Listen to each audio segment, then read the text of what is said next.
Salut à tous, on se retrouve pour la dernière partie de ce top 50 des joueurs les plus sous-estimés. On rentre dans le top 5. On va commencer sans perdre de temps. Installez-vous, c'est parti. Le choix numéro 5, mon choix numéro 5, il s'agit de Manu Ginobili. El Manu, joueur, deuxième arrière d'1m98. 57e choix de la draft 1999, donc d'emblée, dès le début de sa carrière, déjà il est sous-estimé puisqu'il est choisi au fin fond du second tour, alors que c'était un joueur qui sortait d'une année de MVP de la Liga italienne.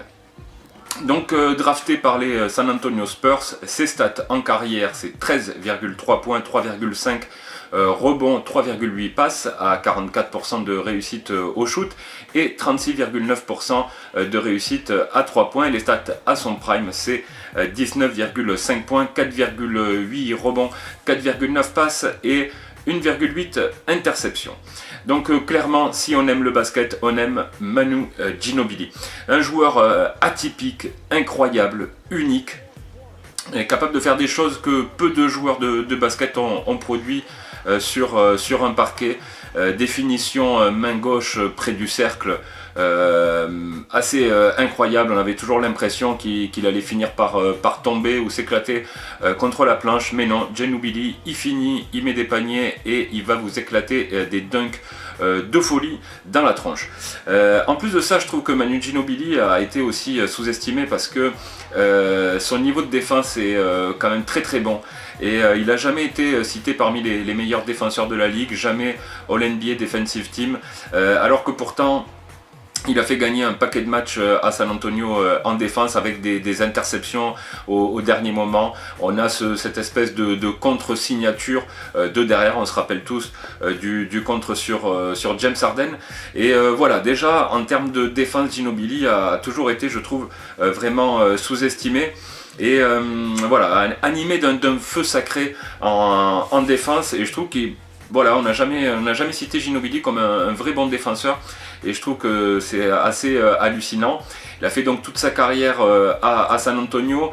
Et il doit un petit peu sa carrière à ce club-là aussi, parce qu'on lui a laissé l'opportunité de s'exprimer à Manu Ginobili. Je pense que s'il avait été dans une autre situation, bref, il n'aurait pas forcément fait cette carrière-là. Il a eu la chance d'être coaché par Popovic, qui a compris que Ginobili était un joueur unique, à part, capable de faire gagner son équipe en faisant des choses que, comme je l'ai dit, peu de joueurs peuvent faire. Il faut le laisser s'exprimer, c'est un talent terrible. Et voilà, si vous essayez de brider Manu Ginobili, vous passez d'un joueur qui peut vous faire gagner des titres.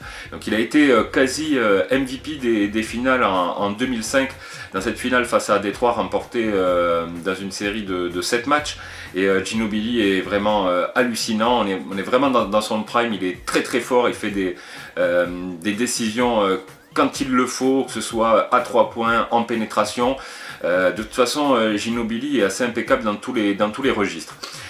Si vous regardez bien le petit clip qui va passer, on va voir des passes que peu de joueurs peuvent faire, des passes à la Magic Johnson, à la Jason Kidd. Voilà, quand on regarde ce secteur de jeu, en termes de passes, de vision de jeu, de créativité, Ginobili il est parmi les meilleurs. Quand on regarde un petit peu dans les fins de match, ce qu'il a pu faire, alors parfois évidemment il a loupé des choses, il a loupé des tirs, etc.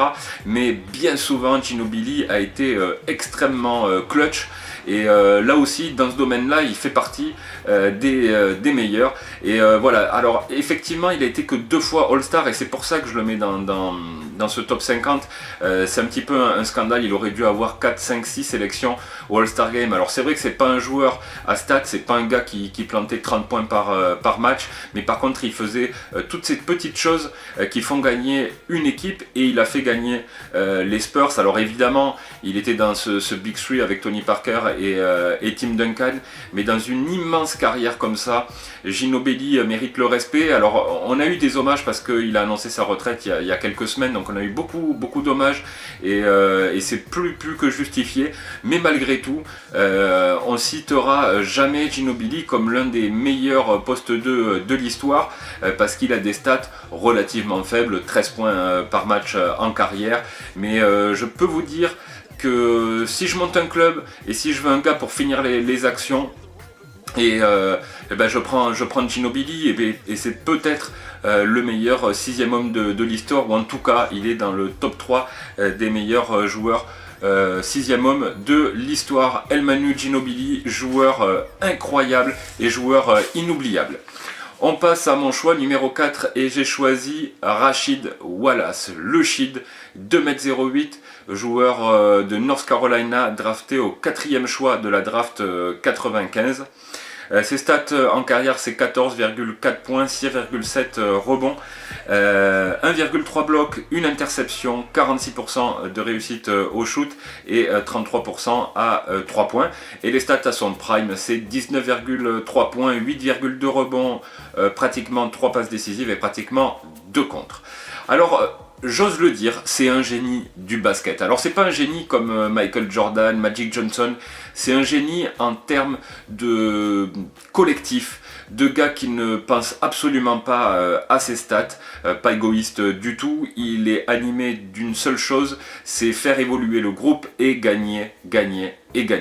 Voilà, donc pour ceux qui n'ont jamais vu jouer Rasheed Wallace, c'est une sorte de Lamarcus Aldridge, mais avec l'activité et l'engagement de Dennis Rodman, avec un QI basket pour le coup beaucoup plus développé que celui de Dennis. Voilà, il s'en battait les bips de ses stats, je l'ai dit, et voilà, c'était un gars pétri de talent. Il aurait pu chercher des moyennes, il aurait pu passer une carrière à 26-27 points, 10-12 rebonds, mais voilà, c'est pas ce qui est recherché. Rasheed Wallace, c'est des mains extraordinaires, un footwork de folie, un des premiers stretch four, vraiment un gars qui s'est pour la première fois et de manière régulière écarté du panier et qui était capable de mettre des 3 points et notamment des 3 points très clutch. Donc au-delà d'être un joueur complet, c'est aussi un gars qui pouvait vous faire couler une équipe parce qu'il a un caractère terrible. Voilà, et je pense que si il est dans ce top 50, c'est parce qu'il a été forcément sous-estimé, il a été souvent snobé par rapport à ce caractère, sale caractère qu'il avait, mais qui l'a aussi conduit à aller chercher un titre avec Détroit. Donc c'est un gars qui a été considéré comme le meilleur lycéen du pays. Et il bouge donc du lycée vers North Carolina avec Dean Smith et il est drafté par Washington pour former un trio quasiment improbable avec Chris Webber, Rasheed Wallace donc, et Juwan Howard. Donc 3 ailiers forts de gros talents. Donc voilà, il va faire une première bonne saison, mais voilà, trop d'ailiers forts.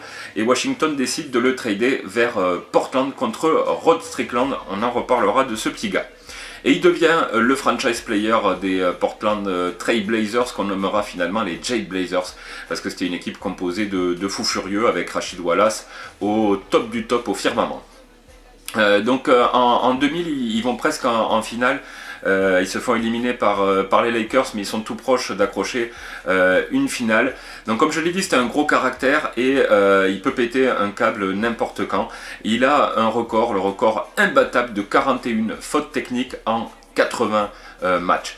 Donc voilà, c'était un gars qui était un peu ingérable sur un parquet, mais voilà, c'est un génie à côté de ça, capable de faire des super passes, de s'écarter à 3-4 mètres, de shooter à 3 points, d'aller envoyer des gros dunks bien sévères, même s'il n'avait pas la meilleure détente de l'histoire. Voilà, c'était un gars qui physiquement n'était pas le meilleur, mais par contre il se bougeait et voilà, il était animé lui aussi d'un feu sacré.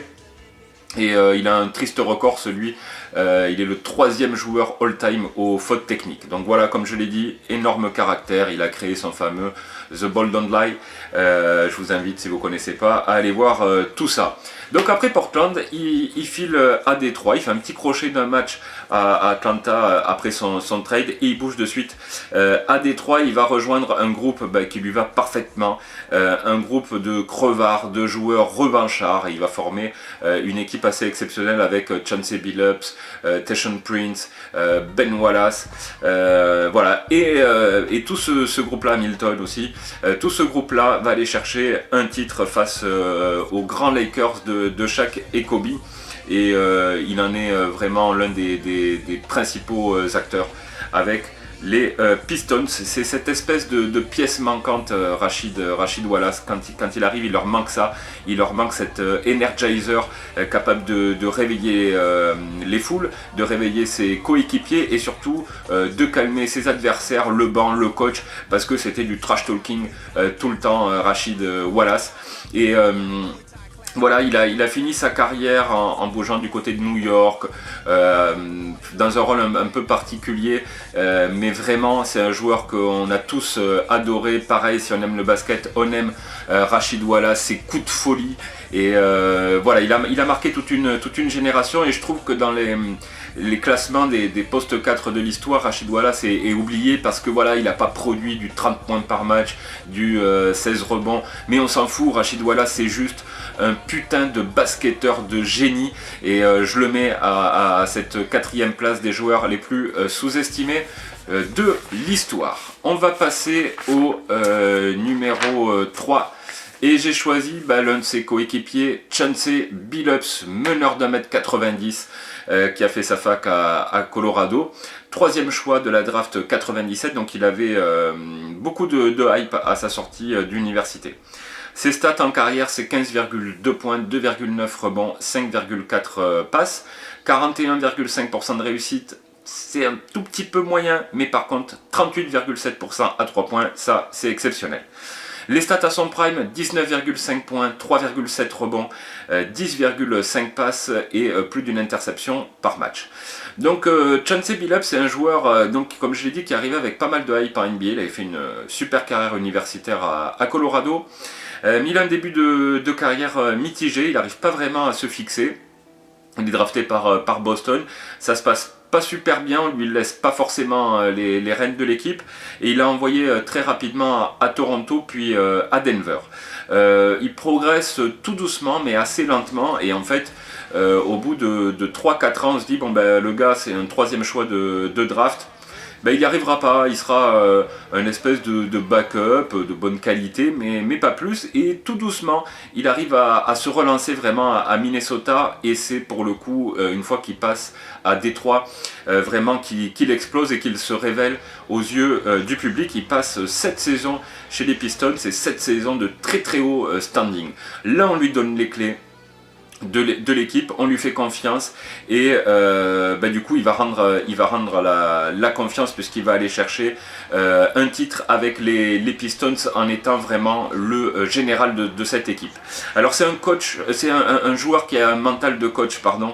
Il a toujours un temps d'avance sur le jeu, extrêmement bon défenseur. Voilà, il y a beaucoup d'interceptions, mais surtout c'était un joueur avec un QI basket surdimensionné, donc il copiait beaucoup les trajectoires des passes, il enquiquinait ses joueurs adverses en les empêchant de créer du jeu.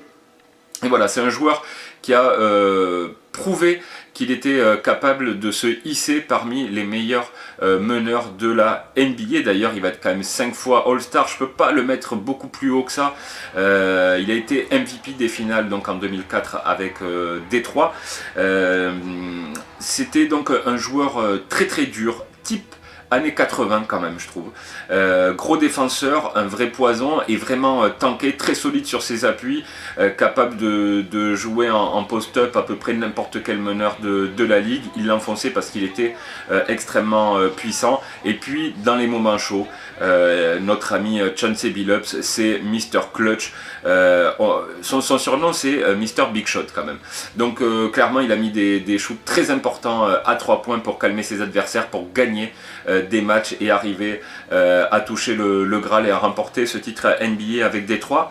Et après Détroit, donc il bouge du côté de Denver et en fait on pense que il est un petit peu dans le déclin et en fait c'est à Denver qu'il va réaliser ses meilleurs stats. Alors pour moi son prime ça reste quand même Détroit, mais en fait en termes de stats c'est du côté de Denver avec Iverson notamment, qui va produire ses meilleurs stats et même s'il n'arrive pas à se hisser au plus haut niveau avec son équipe de Denver, il va être tous les soirs très important pour les Nuggets, puisque donc fin de carrière, il revient dans le Colorado, dans un petit peu son équipe, sa deuxième maison on va dire, parce que sa première maison clairement c'est à Détroit. Et puis si je le mets aussi haut, c'est parce que non seulement évidemment il est oublié dans le classement des meilleurs meneurs de l'histoire, on le retrouve souvent à la 28e place, à la 36e place, c'est l'un des meilleurs meneurs des années 2000 et surtout un vrai gagneur, un gars qui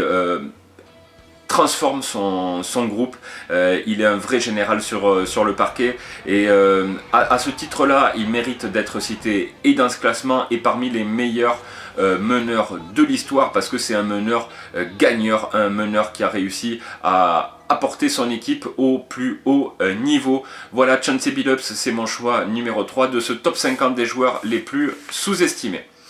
On passe à mon choix numéro 2 et je dois dire que j'ai eu beaucoup d'hésitation.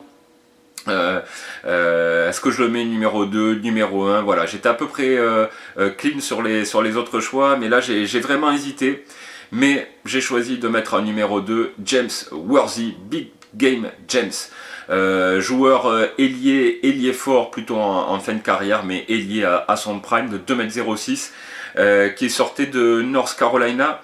Premier choix de la draft 82, c'était le choix de Cleveland qui avait tradé ce choix aux Lakers. Donc notre ami James Worthy aurait pu se retrouver à Cleveland. Les stats en carrière, 17,6 points, 5,1 rebonds, 3 passes décisives à 52% de réussite au shoot. Et à son prime, c'est 21,4 points, 6,4 rebonds, 4,7 passes, un bloc et quasiment une interception et demie. Donc James Worthy, c'est un joueur qui fait une carrière universitaire parfaite. Il est le leader quand même de Michael Jordan, légèrement plus vieux que Jordan, mais voilà, c'est le chef de cette équipe, le capitaine de cette équipe universitaire assez incroyable de North Carolina. Il va chercher un titre avec Michael Jordan, mais il est élu meilleur joueur du tournoi final en 82. Donc déjà ça classe, quand vous avez un joueur universitaire qui est meilleur joueur devant Michael Jordan, déjà ça classe. Donc du coup il sort premier choix de la draft 82 sélectionné par les Lakers et il y fera toute sa carrière. Donc c'est un joueur puissant, explosif, athlétique, très rapide.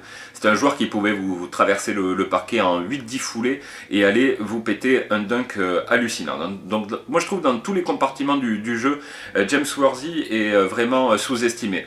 En défense, il est dur et il défend sur les postes 3, postes 4 dans les années 80, au début des années 90, c'est quand même assez sévère le nombre de légendes qui jouent à cette époque-là. Et James Worthy les défend, ça bouge pas, donc là aussi il est sous-estimé. C'est un dunker énorme. Et il n'est jamais cité parmi les meilleurs dunkers, pourtant vous allez voir dans le clip, il est quand même très spectaculaire avec des appuis incroyables et il pousse très très loin du cercle, hors de la raquette, paf, il finit sur le côté avec des gros dunks, des gros pass-take dunks. En attaque, il est ultra propre, hormis à 3 points.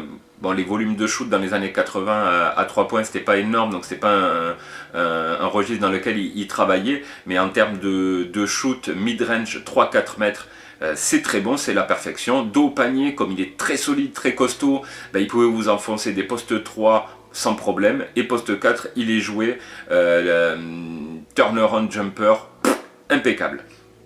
Donc là aussi, il vous sort sa panoplie en attaque, c'est terrible, et face au panier, il peut sur son premier pas exploser une défense et la finir très très fort dans le cercle, et c'était un joueur qui finissait également des deux mains, donc ça aussi c'est important, et ça prouve à quel point James Worthy était un joueur très complet. Alors il est considéré comme le troisième homme de ce Big Three énorme des Lakers avec Magic Johnson et Kareem Abdul-Jabbar, et moi je me suis toujours posé la question, c'est un énorme what if si Worthy avait été drafté par Cleveland par exemple, puisque à la base ils avaient le choix, quelle carrière aurait fait James Worthy? Est-ce que au final ça aurait pas été un joueur entre 25 et 30 points par match? Parce que quand vous réussissez des saisons à 20 points par match avec pour coéquipier Magic Johnson, qui n'était pas un énorme bouffeur de ballon en attaque, mais qui prenait quand même pas mal de shoots, et Kareem Abdul-Jabbar avec à côté de gros bouffeurs de ballon type Byron Scott, il vous sort des moyennes à 20 points. Donc s'il avait été vraiment le franchise player,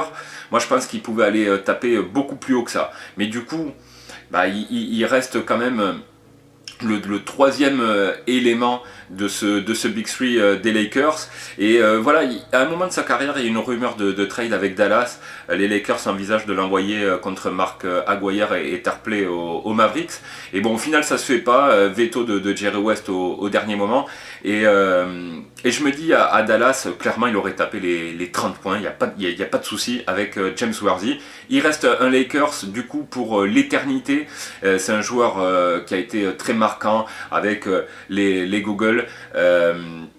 Un joueur qui, je trouve, est trop oublié au poste 3. Alors, il est souvent cité quand même dans le top 10 des meilleurs ailiers de l'histoire. Donc, c'est pour ça que j'ai choisi de ne pas le mettre dans, numéro 1 de ce top. Mais malgré tout, moi, je trouve qu'il est quasiment dans le top 5 des meilleurs ailiers de l'histoire. Alors, c'est peut-être pour certains un scandale. Mais je vais vous dire pourquoi. Parce que en playoff, James Worthy, c'est Monsieur Plus. C'est pour ça que je le mets aussi haut dans ce top. En fait, en playoff, James Worthy, il passe de 17 points par match en saison à 21 points avec 54% de réussite au shoot. Donc quand vous arrivez en playoff, James Worthy, qui est déjà un très très bon joueur, il passe ici. Et quand vous arrivez en finale, il passe de 21 points à 22,2 points. Donc quand vous êtes en finale, James Worthy, il remonte encore d'un niveau. Et puis quand vous allez encore plus loin, que vous regardez ses stats sur des games 7, il en a joué quand même pas mal. Et James Worthy passe à 27 points, 8,2 rebonds à 60% de réussite. Voilà ce que c'est James Worthy. Plus les moments étaient chauds, plus Worthy arrivait à tenir ses Lakers, et finalement je trouve qu'il est aussi important que Magic Johnson. Alors il n'est pas le dépositaire du jeu, c'est vraiment Magic et le Showtime, mais il est vraiment aussi important que Kareem Abdul-Jabbar et Magic Johnson chez ces Lakers des années 80. Donc voilà, le mec en Game 7, il vous plante en moyenne 27 points, 8 rebonds à 60% de réussite. Il est absolument énorme, James Worthy. Il a été MVP des finales en 88. Donc voilà, il a quand même une certaine reconnaissance. Je ne pouvais pas le mettre en numéro 1, mais sur son jeu, il n'y a pas photo. Il est absolument énorme, James Worthy. Il a quand même été cité dans le top 50 des meilleurs joueurs de l'histoire. Voilà, c'est juste pour ça que je ne le mets pas tout en haut de ce classement.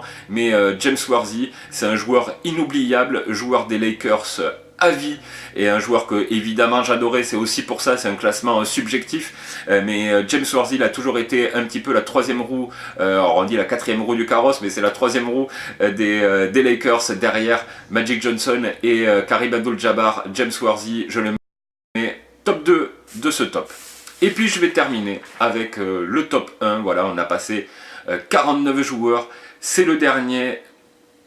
Et en choix numéro 1, je mets Rod Strickland, Hot Rod, 1m90, meneur de jeu, sorti de DePaul, et il a été drafté 19e choix de la draft 1988. Et déjà, il est sous-estimé parce qu'il fait une super carrière avec DePaul, et il est choisi qu'à la 19e place. Ses stats à l'université, c'est 20 points et 8 passes. Déjà, ça commence pas mal pour Rod Strickland. Ses stats en carrière, c'est 13,2 points, 3,7 passes, 3,7 rebonds, pardon, et 7,3 passes avec 45% de réussite au shoot et 28% à 3 points. C'est pas sa grande spécialité, on est d'accord. Et les stats à son prime, c'est 18,9 points, 5,3 rebonds, 10,5 passes et plus de 2 interceptions par match. Alors Rod Strickland, c'est un pur produit du basket new-yorkais, c'est un gars qui est né dans le Bronx, pardon, et il possède ce caractère vraiment typique des meneurs new-yorkais dans la grande tradition des Mark Jackson, que j'ai failli mettre dans ce top mais que j'ai pas mis, comme Tiny Archibald, Kenny Anderson. Voilà, ils ont tous un putain de caractère de folie, parce que justement pour jouer sur les playgrounds à New York, il faut savoir s'imposer quand on fait moins de 2 mètres. Donc il a ce gros caractère, Rod Strickland. Il commence sa carrière à New York, il est drafté par les Knicks, donc un vrai meneur new-yorkais chez les Knicks, et c'est un choix un peu bizarre. Donc il commence sa carrière de manière particulière, puisque en fait l'année précédente, les Knicks avaient drafté un autre meneur new-yorkais que j'ai cité, Mark Jackson, et il avait été Rookie of the Year.